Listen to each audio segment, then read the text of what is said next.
Welcome to the deep dive. Today, we're digging into something pretty fundamental. Why does putting safety interventions into practice sometimes feel like, well, a bit of a gamble? It really does. You've probably seen it yourself. Oh, definitely. Something works great in one place, hailed as best practice, and then you try it somewhere else and it just bombs. Right. And it's not just frustrating, it impacts people's actual safety and well-being. Organizations pour money into these things expecting results. And then get not much. So the key is figuring out why it works in one specific place and not another. Exactly. And that's where this literature review you found comes in, right? From safety science. Yeah, designing safety interventions for specific contexts. And it wasn't just a quick peek. They really went deep, looking at a whole load of studies. Trying to understand how researchers and, companies actually think about the specific workplace context when they're designing these safety measures. It gives us this kind of bird's eye view of the whole field, which is incredibly useful. Totally. It's a broad look at research between 2011 and 2021 from all the major databases. And our mission today really is to pull out the key insights. Like a shortcut for understanding why some safety efforts stick and others just fizzle out. Whether you're an OSH or just interested, there should be something valuable here. Definitely. And they used a specific approach to analyze all this, didn't they? Based on translation theory. Right. Think of it like a safety rule for a quiet office getting translated or maybe mangled when you try to apply it on a noisy, chaotic factory floor. Makes sense. And they also layered in things like psychosocial factors, organizational stuff. Yeah, and individual things too, the physical, mental, emotional state of the workers actually involved. Okay, so quite comprehensive. And the method itself was a rapid evidence assessment, an REA. Yeah, exactly. A way to synthesize a lot of research relatively quickly, but still systematically, gives a solid overview. Right, efficient. Yeah. Okay, so they set some ground rules for what studies got included, yeah? They did. Had to be peer-reviewed in English, published between January 2011 and June 2021. Okay. And focused squarely on occupational safety and health interventions. So no patient safety, no general public health stuff. Got it. Purely workplace safety. And only published academic work. Yep, no unpublished reports, nothing in other languages. Yeah. A deliberate focus on that formal English language research. Okay. And how many studies actually made the final cut after all that filtering? Must have started with a huge number. It was massive. Over 5,000 hits initially. Wow. Then they screened titles, abstracts, got it down to 570. And after reading all those full texts, only 73 studies actually met all the criteria. 73. Okay, still a decent number. Yeah. And you said they split these. Yeah, and this is where it gets really interesting. They divided them into studies talking about conceptual interventions ideas not actually implemented, and those reporting on deployed interventions, ones actually put into practice. Ah, okay. And what was the split like there? Well, this is pretty striking. Out of the 73, a big chunk, 47, were just conceptual. Frameworks, pilot ideas, theoretical models. So not tested in the real world. Not really, or at least not reported as fully rolled out. Only 26 studies actually looked at interventions that had been implemented and evaluated in a workplace. Huh. Almost twice as many ideas as actual reported implementations. Exactly. That 2-to-1 ratio points to a pretty significant implementation gap, doesn't it? Yeah, it really does. What does that tell us then? About getting safety ideas off the page and into practice, is there some big hurdle? It strongly suggests a disconnect, maybe, between developing the ideas and the messy reality of making them work in a specific place. Or perhaps, maybe lots of ideas just never get over those hurdles to actually being implemented. Could be. Or maybe even when they are implemented, the follow-through isn't there. Like not rigorously evaluating them or sharing the results, especially if they weren't, amazing successes. That makes you think, doesn't it? All those attempts that maybe didn't pan out, but we just never hear about them in the formal literature. Precisely. And the review mentioned this too. Only one of those 26 deployed studies actually reported a failure. Only one. Wow. That screens publication bias, right? Almost certainly. The good news stories get published, the messy ones or the outright failures maybe don't. It gives us a skewed view of what really works. Definitely. Okay, what about where this research was happening? Any geographical patterns or industry focus? Yeah, definite geographical concentration. Most studies came from Europe and the Americas. No surprise there, maybe? Probably not. Digging a bit deeper, more contextual stuff came from Europe, especially Western and Northern Europe. The Americas had a slightly bigger share of the deployed, implemented studies. Interesting. And anywhere notably underrepresented? Oh, yeah. Very little from Sub-Saharan Africa, Latin America, the Caribbean. It highlights a potential Western bias in how we understand safety interventions. We're missing perspectives from other contexts. That geographical skew, does it just follow the research funding, do you think? Or maybe where the big academic centers are? Probably a mix of both. Funding, institutional focus. The review also hinted at maybe cultural factors like different national attitudes towards errors and safety. Plausible. And industries. Which sectors got the most attention? Health services and construction were the big two. Again, maybe not surprising given the risks and workforce size. Right. And interestingly, there was a statistical link between the industry and whether the study was conceptual or deployed. Oh, how so? More conceptual interventions seemed to pop up in construction studies, while health services had a larger share of the deployed intervention studies. Huh. Why might that be? Construction is high risk, maybe more theoretical work before trying things. Healthcare has that immediate patient safety pressure driving faster implementation. That's a really good interpretation. The review suggested workforce size and incident rates are key drivers for both, but also maybe things like safety culture, industry structure. Lots of small firms versus a few big ones might influence how readily lessons are shared or studied. Makes sense. Okay, let's pivot to another crucial bit. Psychosocial factors. Safety isn't just hard hats and guards, right? The human element is huge. Absolutely huge. Workload, job security, how people communicate, management support. It all impacts safety behavior. So how well did these studies account for that stuff? It was, well, a mixed bag. On the one hand, things like communication quality, management support, colleague support, they did get mentioned reasonably often. Okay, that's something, but, and it's a significant but, 13 out of the 73 studies didn't mention any psychosocial factors at all. Wow, really? That seems like a major oversight. It does. And even in the studies that did mention them, it was inconsistent.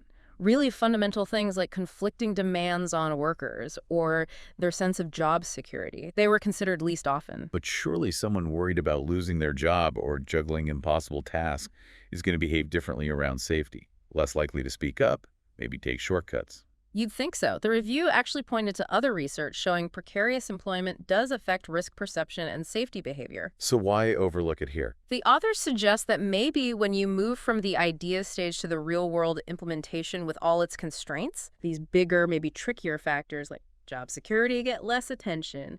You focus on the more immediate, observable task stuff. It's a potential trade-off, but one that could really undermine effectiveness long-term. A potential blind spot, for sure. Yep.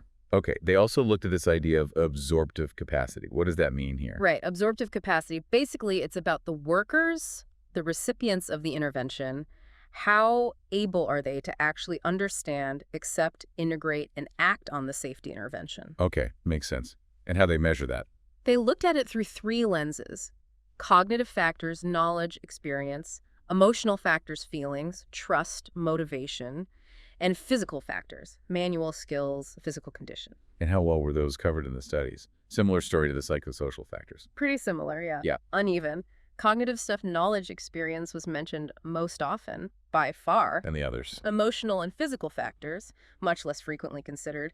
In fact, only one conceptual study looked at all 3, cognitive, emotional, and physical, together. Only one. That's But isn't it? And again, there was a significant link to whether the study was conceptual or deployed. Deployed intervention studies were less likely to consider the physical and emotional aspects compared to the conceptual ones. So when it gets real, we focus on whether people understand it, but maybe less on how they feel about it or if they can physically do it. That seems to be the trend suggested here. It's like assuming everyone reacts the same, regardless of their feelings or physical ability. Which is, well, clearly not true. Our emotional state totally colors how we take in information, and physical ability is fundamental to doing many tasks safely. Exactly.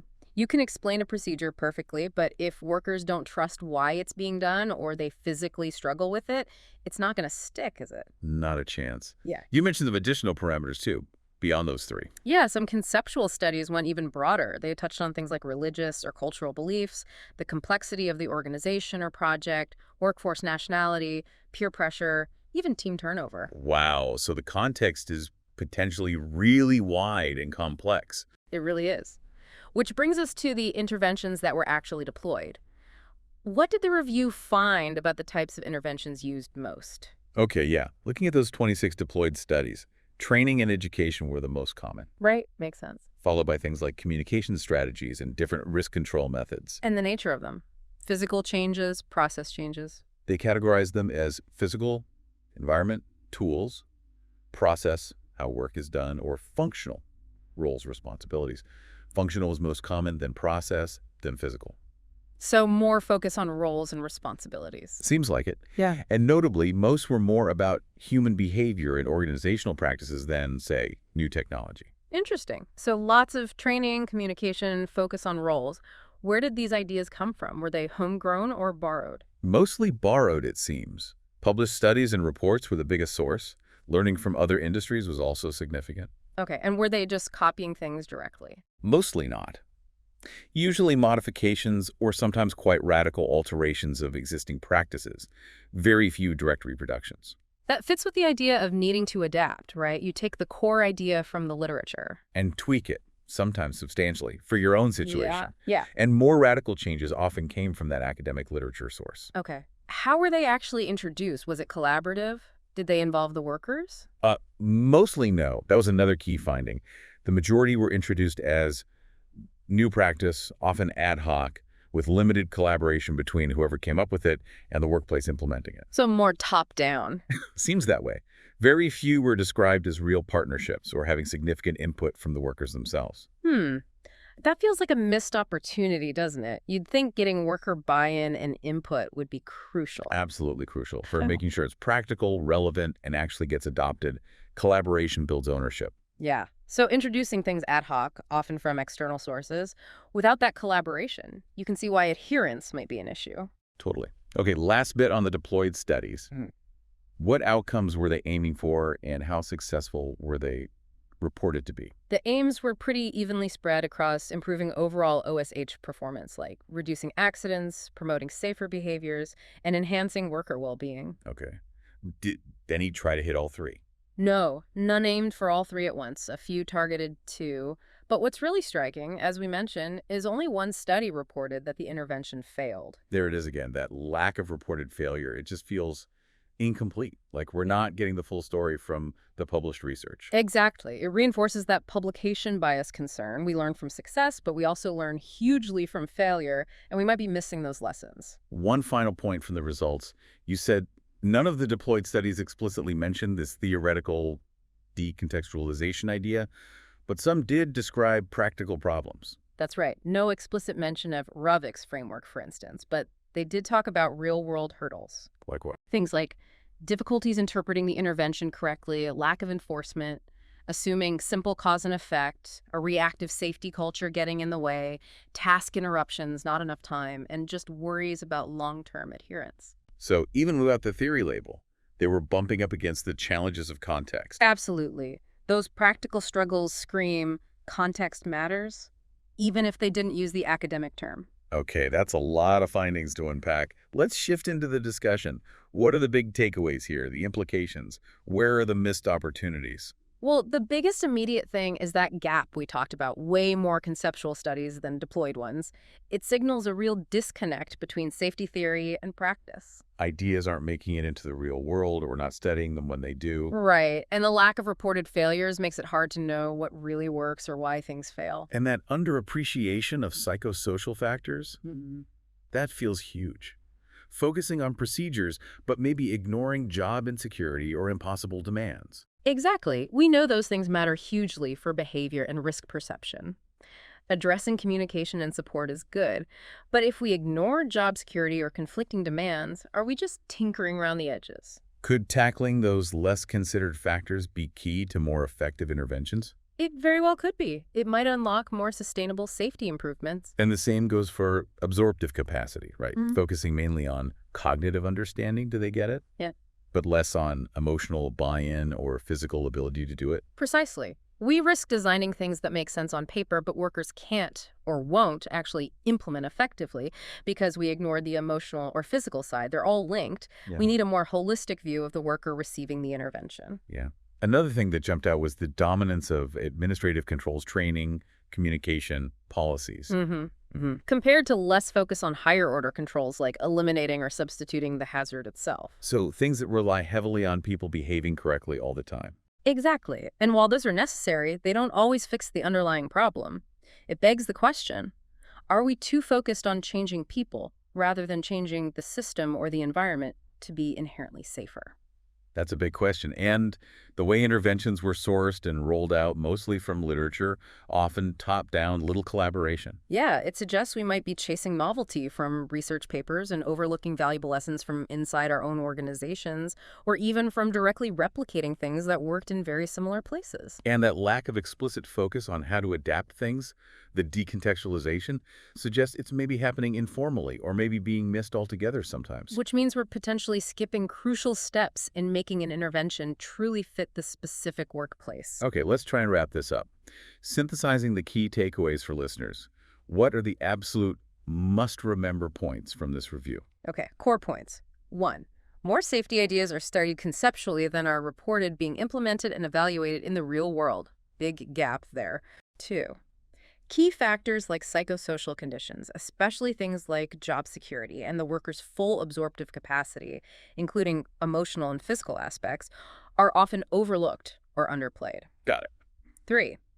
The interventions we do study tend to be administrative controls, training, procedures, rather than higher order changes like hazard elimination. Okay. And 4, the actual process of adapting interventions to fit a specific context isn't well documented or explicitly considered in much of the research we looked at. And we should also remember the review's own limitations, right? Absolutely. It focused on peer-reviewed English language papers in a specific time frame, so it doesn't capture everything happening out there in industry or research in other languages. And the studies were unevenly spread across regions and industries, so the findings might not apply everywhere. Plus, they didn't assess the quality of the individual studies. Exactly. Important context for interpreting these findings. So bearing all that in mind, Hmm? here's a final thought to chew on. We see very few reported failures and a big focus on administrative controls aimed at changing behavior. Are we actually making work fundamentally safer in the long run? Or are we just getting better at documenting the kinds of efforts that fit the current research trends and look successful on paper? Oof. That's a heavy question. It makes you think, doesn't it? Are Yeah. we potentially overlooking deeper systemic issues and their valuable lessons from things that didn't work, simply because they're harder to fix or less likely to get published? It really pushes us to consider that balance between individual responsibility and making the whole system safer. It's a critical point, a real need for ongoing reflection and a much deeper, more nuanced understanding of all the complex factors involved in creating genuinely safe and healthy workplaces. Couldn't agree more. Well, that brings us to the end of this deep dive. Thanks so much for walking us through this research and sharing these insights. My pleasure. Lots to think about. Definitely. Until our next exploration, everyone, keep asking those deep questions.